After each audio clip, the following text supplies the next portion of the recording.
आप सभी को प्रणाम और बोली विभा में आप सबका हार्दिक स्वागत और अभिनंदन। मैं विभा रानी और आज का विषय नहीं है, आज व्यक्ति है। बोली विभा के तहत मैं आपको उस शख्स से आपको मिलवाऊंगी, आपका परिचय करवाऊंगी जो कलाकार है, जो डांसर है और सबसे बड़ी बात कि जो कैंसर अचीवर यानी कैंसर सर्वाइवर है। इससे भी ख़ास बात ये है कि ये हमारी स्टूडेंट हैं सोलो परफॉर्मेंस क्लास की।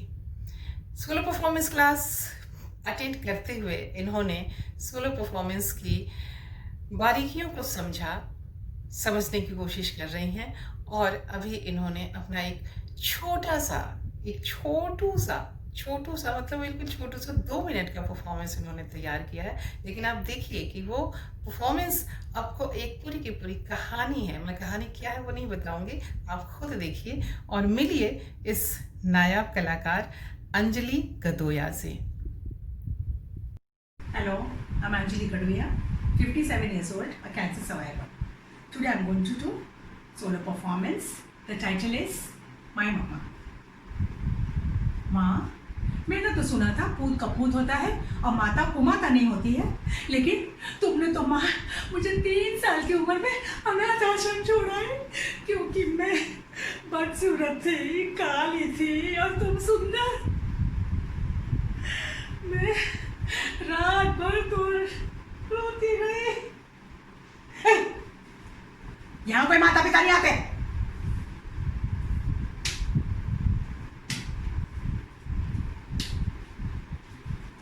मैं बोर्डिंग में अच्छा डांसर तो बन गई, लेकिन पढ़ाई में मन ही नहीं लगता था, इसीलिए माँ तुमने मुझे वापस बुला लिया ना।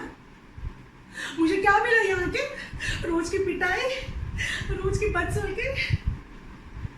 मैंने तो जिंदगी में एक ही मर्द देखा था, हमारे आश्रम का मालिक काका।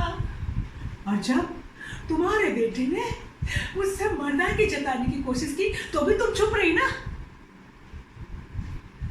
तब मैं समझ गई इस घर में मेरे लिए कोई जगह नहीं है। थैंक्स टू दिस मैन जिन्होंने मेरा अंदर का डर निकाल के मुझसे शादी की। मन का घाव कब कैंसर में बदल गया पता ही नहीं चला। और फिर तुमने मुझसे पूछा तू अभी तक मरी नहीं, जिंदा है? हाँ माँ, मैं तो जिंदा हूँ, लेकिन आप लोग के मन में जो ऊंच नीच, गोरा काला, जात पात जो कैंसर बन के बैठा हुआ है ना, उसे निकालो, ताकि हम सब खुशियाँ मनाएं और ये गीत गाए। आज फिर जीने की तमन्ना है,